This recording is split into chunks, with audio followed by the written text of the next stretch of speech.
Question 1. Mike describes one property of a triangle that he has drawn. It has two angles measuring 25 degrees and 130 degrees. What type of triangle is Mike describing? So he's talking about angles here. So if it's a triangle has got a total of 180 degrees. Now a right angle triangle would need to have 90 degrees. A scaling, all the angles would need to be different. An equilateral, they'd all need to be 60 degrees, and then isosceles, two need to be the same and one needs to be different. So first of all, we know it's not an equilateral. It could be a right angle or an isosceles or a scaling. We're not quite sure. So what we need to do is 130 added to 25. And what I'm going to do, 130 added to 25 gives me 155. I'm going to take that away from 180 and see what it leaves me with. See what the third angle is. Take away 155.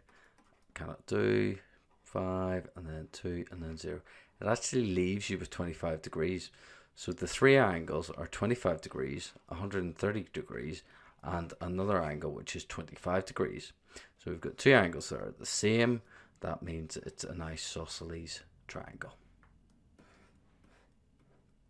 Number 2, look at the two spinners below, A and B. They are both regular hexagons. For each statement below, tick true or false. So we've got first one, scoring 1 is more likely on A than B.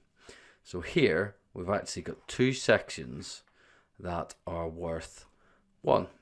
So if we do that as a fraction of the shape, that's 2 out of 6 that are 1. And then here we've got 1 out of 3, that is 1. And if you actually reduce this down, this would be a third as well. So it's actually an equal probability that you'll get a 1 on either of these.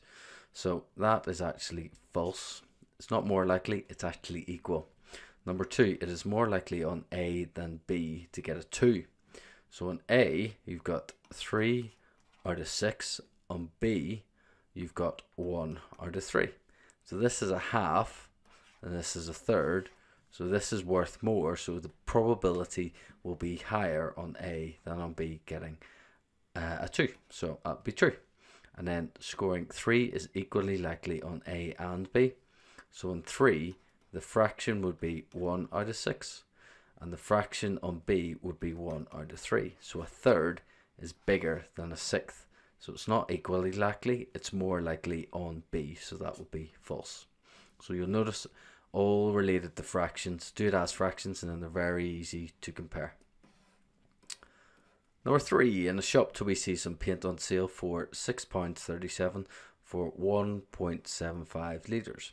How much would it cost for 1 litre of paint? This type of question comes up a lot. So it's a ratio one. We put our £6.37 equals 1.75 litres. So always do the comparison between the two things, and we need to change it into 1 litre. Now in this question, 0.25 litres is always your friend. So how do we turn 1.75 into 0.25? We just need to find out how many quarters or 0.25s fit into this. And it is actually, there'd be 4 in 1 litre and there'd be 3 in 0.75. So we're dividing this by 7. Now then what we need to do to turn a quarter into a litre, we need to times by 4. And we just do exactly the same on the other side. Divide by 7 and then times by 4. And this will give us exactly what a litre is. So 6.37 divided by 7 doesn't go, carrier 6 goes in 9, and then what is 91p. So we've got 91p equals a quarter of a litre, but we need a full litre, which is why we need to times this by 4. So we'll just do a quick 91 times by 4. 4 ones are 4, 4 nines are 36. So we've got our answer, which is £3.64 equals 1 litre, and we'll put that in there. Number 4, there are 0.02 kilograms of cereal in one portion. How many portions are there in 70-gram bag of cereal? So first off, we've got kilograms here, we've got grams here. We need them to be the same thing. So we need to turn this 0.02 kilograms into grams. So 1 kilogram equals 1,000 grams. So how do we turn kilograms or 1 into 1,000? We have to times by 1,000. So we need to do 0.02 times by 1,000. So decimal point is going to move this way, 1, 2, 3 places, because 3 zeros, 1, 2, 3. Put the 0 in here, which it's jumped over. So it would be 20. So now we've got converted this. This is 20 grams actually. Now we need to see how many 20s fit into 700. Fairly straightforward. We're doing our division. We can do equivalent division. Whatever we do to one side of the division, we do to the other. So how many times does 2 go into 7? Goes in 3. Carry a 1. Then 2 into 10 goes 5. And it would give us 35 portions. Number 5. This question comes up a lot. And the easiest way I think to do it is basically fill in the statement below to make it correct. 36 is what percentage of 90? What I do is I always grab this and turn this into a fraction. So this is basically 36 out of 90 as a fraction. Now we need to make it a percent, and percent means out of 100. So we need to make it so it's a fraction out of 100, or reduce it down to a fraction that we know. So what can we do to the top and to the bottom to reduce this down, because we cannot turn 90 straight into 100. So what we can do is we can see 9 actually fits into 90 and 9 fits into 36. So we can divide the top by 9 and divide the bottom by 9, which will give us the equivalent. So 90 divided by 9 is 10. 36 divided by 9 is 4. And then that's dead easy to turn into 100, just times by 10 and times by 10, which is 40, which is our 40%, because as soon as it's out of 100, it's a percent. Some of you, a lot of you would probably know that 4/10 is 40%. So, but if you didn't, you just make it out of 100. So the answer here would be 40%. Number 6, Patrick is making patterns from sticks. The first 3 patterns are shown below. This is quite a nice one in that it adds it up for you. So it tells you in this there's 13, in this there's 21 sticks used, and this there's 29.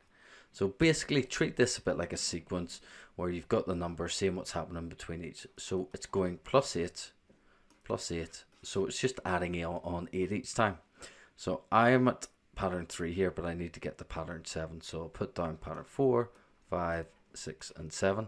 And each time I'm just adding 8. So 29 add 8 gives me 37. And then add 8 gives me 45. Then add 8 gives me 53. And then add 8 to get to my 7th would give me 61. And this would be the answer. 61 sticks is how many Patrick needs for pattern 7. Number 7, look at the set of 6 numbers below. What is the mean average of the numbers above?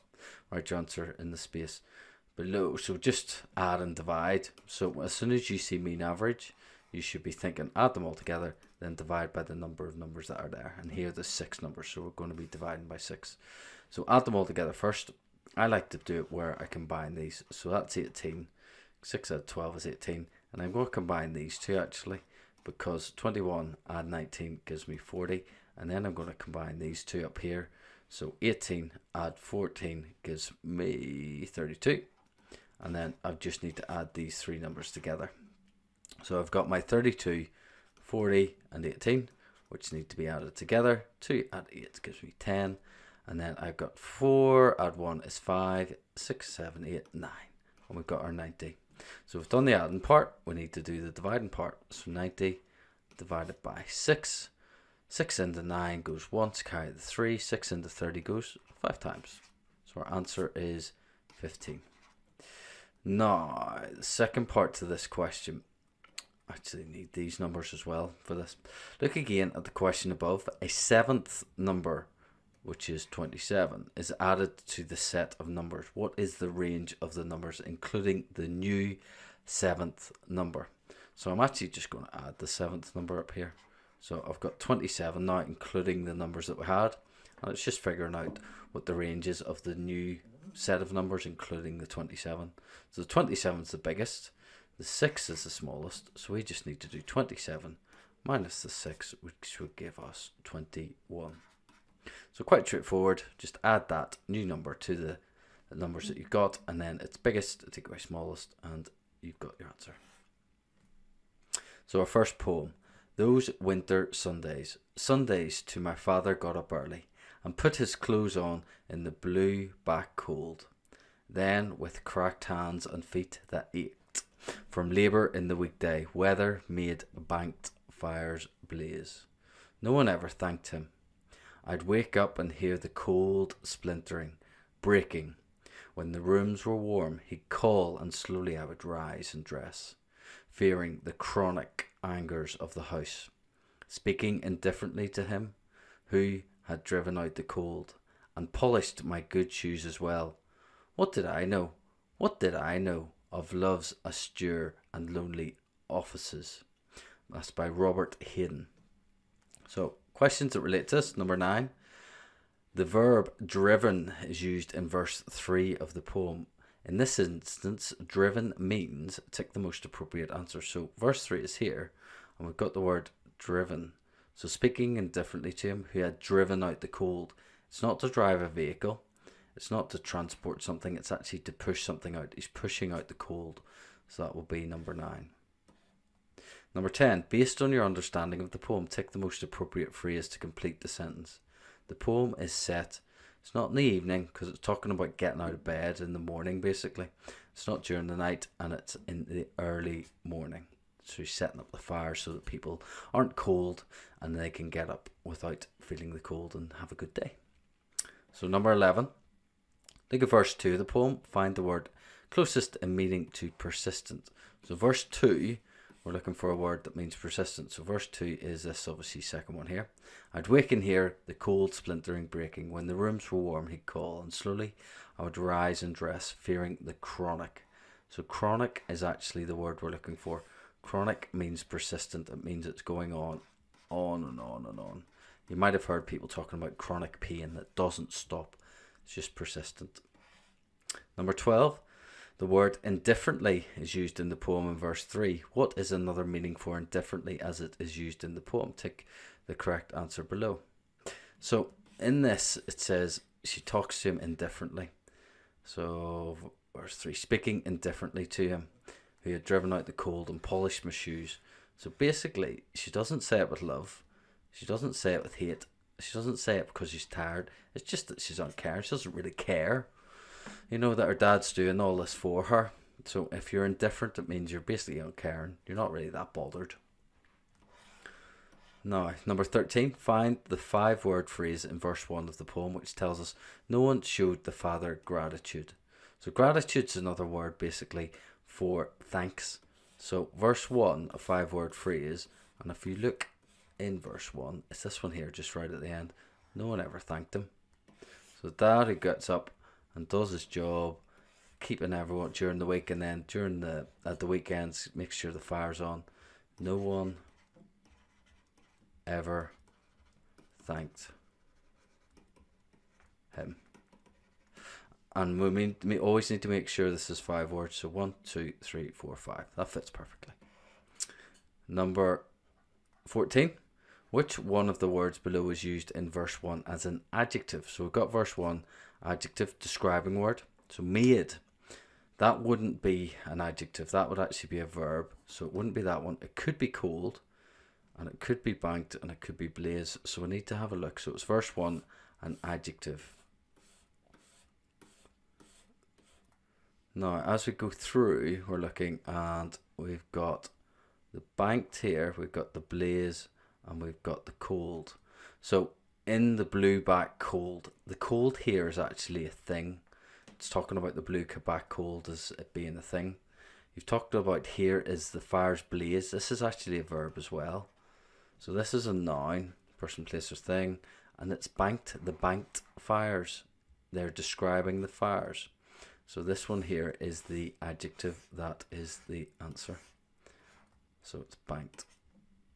And then finally, this one in the poem, number 15, write the following words from the poem in alphabetical order, and the space is provided. The first one has been done for you. So if you need to, draw your alphabet. If you don't, just go through it. But this is an easy 2 marks in the paper. So we've got our shoes, which has been done for us. Then as we go through, we've got A, B, C, D, E, F, G, H, I, J, K, L, which would be the next one, which would be slowly. M, N, O, P. So we've got 2 P's here, but this one's P, E. So this would be the next one, which would be speaking. And then the P here, splintering. And then finally, we've got our Sundays, which is SU later on the alphabet. So again, easy 2 marks. Don't miss out on those. Then back to maths, number 16. It is Friday in a town and the temperature is 11 degrees Celsius. The weather forecast explains that it will be getting colder over the next 4 days. This is important. The temperature drops to -5 on Tuesday. By how many degrees on average did the temperature drop each day over the 4 days? So what we need to do is we need to find out the difference, or how far it's fallen basically. So it starts off at 11 degrees Celsius, gets to 0 degrees Celsius, and then gets to -5. So how far has it fallen? So to get from 11 to 0, it's gone down 11 degrees. And then to get from 0 to -5, it's gone down another 5 degrees. So all in, it's actually gone down 16 degrees. So then it's fallen over 4 days, and we need the average. So over 4 days, what we do is we do 16 and we divide that by 4 to see what each day would be on average it would have dropped. And 4 into 16 would go 4 times. So the average it would drop each day would be 4 degrees here. 17. The cube and the cuboid below have the same volume. Work out the value of x. So we need this value of x on the cube. So first off, I need to know what the volume of the cuboid is. So volume would just do length times width times breadth. So we're going to do 2 times 4 times 8. It doesn't matter in what order you do these, by the way.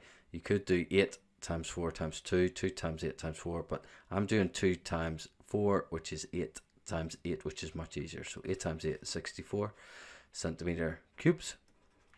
And that means that this here is 64 centimeter cubes. So we need to figure out what one length is. Now for a cube, to work out the volume, we're basically doing the length times the width times the depth, which in this instance equals 64. And with a cube, all the lengths and edges are the same size. So this number, and this number have to be the same number. As soon as you see cubes in any questions, you should be thinking of your cube numbers. So 1 cubed is basically 1 times 1 times 1, which is 1. So that isn't going to work. Then 2 cubed is 2 times 2 times 2, which is 8. So that doesn't work. It doesn't give us our 64. And then 3 cubed, 3 times 3 times 3, which is 27. Still doesn't work. And then 4 cubed is 4 times 4 times 4. If you're not sure, work it out. But 4 times 4 is 16. 16 times 4 is 64. So 4 cubed is 64. So basically, 4 times 4 times 4 gives us the 64, which means that x is 4. Okay, important to remember and learn these cube numbers. Number 18. Grace has been set a problem by her teacher. She must find the sum of all the edges, vertices and faces of a square-based pyramid. So sum, first of all, means we need to add together. So we need to add together the edges, vertices and faces of a square-based pyramid. So edges, vertices, faces. If you can draw it, draw it. So square-based pyramid, I always sort of draw like a, what would you call it, a rhombus, and then put a dot up at the top, and then just bring the lines down to each corner, and then this gives you your square-based pyramid basically. And if you're not sure, drawing it quickly can help you. So the edges, you got 4 at the bottom, and then you got 4 around the edge. There's 8. So vertices, you got 1, 2, 3, 4, and then the one at the top is 5. And then faces, you've got the 1 at the bottom, and then you've got the 4 around the outside, so it's another 5. And sum, we just need to add them all together. So 5 add 5 is 10, add 8 is 18.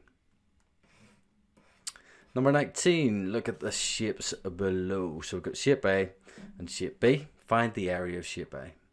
So there's a few ways to do this. The way I'm going to do it is I'm going to split it up. So first thing I always suggest people do is put in the missing sides. So if I know that this length here is 4 and this one is 2, that means this plus this will be this total length here, which is 6. Now I need to figure out what this length is. So the whole width across is 11. This one here is 2. So if I do 11, take away the 2 this time, that will give me 9. And I've now got all the lengths that I need. So I'm going to split the shape up into part A and part B. So it's effectively 2 rectangles. So this here, the width is 2 and the height is 6. So we just do 6 times 2, which is 12 for A. Now this here, be careful, do not do 2 times 11, because the 11 goes all the way across, including into this rectangle. We just need the width of this rectangle, which is 9. So we'll do 9 times 2, which is our 18. And then we need to add these two together to get the total area. So 18 added to 12 gives you 30. And that is how you would do the area for that one. Now the second part of the question says, look at shape A and shape B above. Complete the sentence below by writing the correct fraction in the space provided. So what we need to do is, so it says here, the area of shape B is something of the area of shape A. And we need to write it as a fraction needs to go in here. So we need to know what the area of shape B is. So 2 times 3 is 6. So this is 6 centimeters squares. The area of this was 30. So as a fraction, this is basically 6 out of 30. So if you put that answer in, that would actually be right because it can be equivalent. But if you did go a little bit further, you could reduce this down. So divide these both by 6 to give yourself the equivalent fraction. So this would be 1/5. So you can have 1/5 here, or you could have 6/30, or anything that is equivalent to 1/5 basically. Number 21. Derek is watching his favourite box set on TV. He decides to watch 3 episodes without any breaks. The first episode lasts 31 minutes, the second 35 minutes, the third 33 minutes. He begins to watch the first episode at 1:42 p.m. At what time does the third episode finish? And finally, 24-hour clock needs to be our answer. So we're going to do our timeline, and we've got 1:42 to see where we then end up. The easiest way I think to do this is to combine the times first. So I'm going to combine 31, 35 and 33. So 5 add 3 is 8, add 1 is 9, and then 3 add 3 is 9. So I need to add on 99 minutes here. So first off, I'm going to jump 1 hour, which is 60 minutes. Okay, so 60 minutes or 1 hour after this is 2:42. Then I'm going to add on 18 minutes. Why I'm adding on 18 minutes, it takes me to 3 o'clock. It's easier to deal with whole hours when it comes to time. Now I've added on 60 minutes here and 18. I need to figure out how many more because I need to add on 99 altogether. So 60 add 18 is 78. And if I do 99, take away the 78 that I've already added on, that gives me 21 more minutes that I need to add on, which is very easy to do, to add on to 3. So it'll be 3, 21, but then we need it in our 24-hour clock. So this was PM, so I need to add 12 hours onto the hour time. So 3 add 12 gives me 15, so it'll be 15:21 would be our answer. Number 22, look at the circle below. So as soon as you see angles and it talks about circles, you should be thinking 360 degrees. The two angles labeled X are both the same size. So this is equal to that. They're both equal. What is the size of angle X? So 360 in total. So if we do 164 add 102, that would give us obviously the combination of these two, which is 266 degrees. Now if we take this away from the full 360, that will leave us what the X's are worth. So 0 take away 6 you can't do. We need to borrow. 10 take away 6 is 4. 5 take away 6 we cannot do. Borrow. 15 take away 6 is our 9. Ooh, is it 9? Yeah, it's 9. And then we've got 2 take away 2, which is our nothing. Now this 94 is for both of these angles. So we need to do the 94 and we need to share that by 2 because that's what both of these are. And that when we divide it by 2, it'll just give us what 1 is. So 2 into 9 goes our 4 times, carry the 1, 2 into 14 goes 7. And this would be the angle X here, 47 and 47, but it just wants one of those X's, so we'll put 47 degrees here. Number 23, there are 3 bad apples and 7 good apples in a bag. What fraction of the bag are good apples? Now this looks like a very straightforward question, but it catches a few people out. Because basically what we need to do is, first of all, if it's a fraction of an amount, the bottom number is always everything. It's the total amount. So the bottom number in this fraction will be actually 10 because there's three bad apples and 7 good apples. So the total amount goes at the bottom, which is 10. And then the number that are good apples would go at the top. So this is actually 7 out of 10. Okay, so the total number needs to go at the bottom. And then what you're talking about goes at the top of the fraction. So that would be your answer, 7/10. Now, 5 mistakes, text, or 4 errors and a missing word in this case. So read through. The passage you're about to read contains 4 errors and a missing word. Read the passage and then answer the questions that follow it. The first thing you noticed about Mrs. Root was her teeth. She had the most dazzling white smile, whiter than white, like a fluorescent light. Her teeth were absolutely flawless, so flawless they couldn't possibly be real. The second thing you noticed about Mrs. Root was that she was impossibly tall. Her legs were so long and thin, it was like watching someone walk on stilts. She was dressed in a white laboratory coat, like the one a science teacher wears when it's time for an experiment. Underneath the coat, her white blouse was matched by a long white flowing skirt, and she passed. Alfie looked down and noticed a large splash of red on the toe of one of her shiny white high-heeled shoes. Is it blood? Thought Alfie. Miss Root's hair was white blonde and arranged in a perfectly lacquered do, usually one spotted on the heads of queens or prime ministers. The do was shaped much like a Mr. Whippy ice cream, minus the flake, of course. In a certain light, she looked very old. Her features were narrow and pointy, and her skin pale as snow. However, the dentist was painstakingly painted on so much makeup that it was impossible to tell how old she really, and then we've got a space where our word needs to go. 50, 90, 900. Finally, Miss Root reached the front of the hall. She turned around and smiled. The low winter sun shone through the high windows and bounced off her teeth, causing the front few rows to cover their eyes. So we've got our text, and the usual here, we have to answer the questions to find the mistakes. Now, each line of the passage is numbered. A word has been used incorrectly in the passage. Tick the number with the line where the error was made.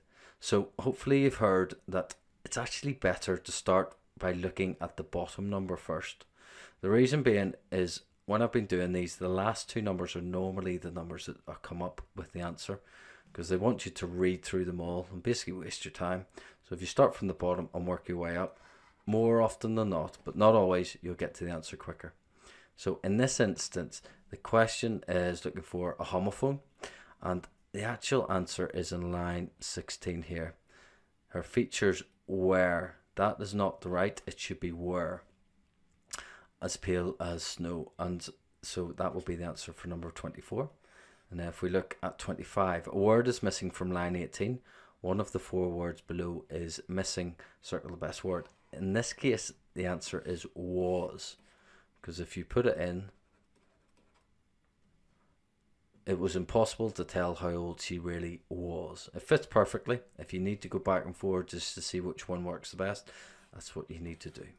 So now we've got an apostrophe has been used incorrectly in the passage. Tick the number. So apostrophe, again, looking at the bottom number first and working your way up. So apostrophe is for omission and possession. And this one here is actually on line 12, where it says Mrs. Root's hair. So the hair belongs to Mrs. Root. So this is our ownership. So it would be line 12. Then 27, a question mark is needed instead of a full stop. So we start from the bottom again, line 20, 11, 5 and 1. And our answer is actually in line 11. Is it blood? Question mark, thought Alfie. So that's where it should go. So the answer for that one there in 27 is line 11. And then finally on this part, there is a spelling error on one of the lines. Now, as you have read through it, you might well have spotted this one. Okay, because it is the word experiment. So it should be an I there, experiment. And that's on line 8. We'll put that in. And then we've got 2 final questions that relate to the text. So number 29, find the word in the first paragraph which has the same meaning as without a blemish. Now it actually comes up twice, so it does in paragraph 1, but without a blemish you've got flawless. That means that there is nothing wrong with it and that it is a blemish free. So the answer to that one there would be flawless. And then finally, number 30, based on your reading of the whole passage, tick each of the statements below, true, false, or don't know. In each case, tick the best answer. So you've got Mrs. Root is extremely tall. That is true. It talks about her being extremely tall, long, thin legs, like she's walking on stilts. Mrs. Root is eating a Mr. Whippy ice cream. That's actually false. It talks about her hair looking like a Mr. Whippy ice cream, but not her eating it. And it says, the last one, Miss Root is over 50 years old. Is this true or false? We actually don't know because it talks about her being over 50, over 90, over 900. So we don't know the answer to that. And that is the end of the paper.